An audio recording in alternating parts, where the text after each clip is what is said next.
Pahabol mga kapatid, hindi nagpauli si Senator Robin Padilla sa kapwa niya Senator Judges sa impeachment trial ni VP Sara. Hirit ni Padilla katulad ng kanyang mga kasamahan, nakapagtapos din siya sa universidad.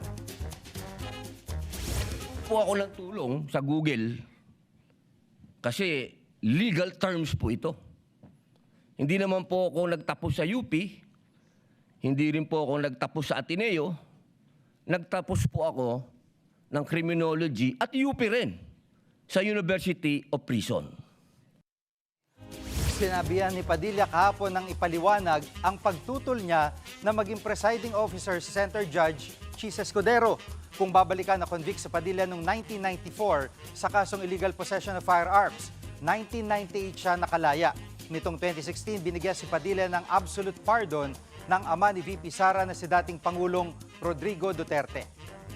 Mga kapatid, Jig Manikad po, pagdating sa mahalagang balita sa loob at labas ng bansa, dapat una sa lahat, mag-follow at mag-subscribe na sa social media pages ng News 5.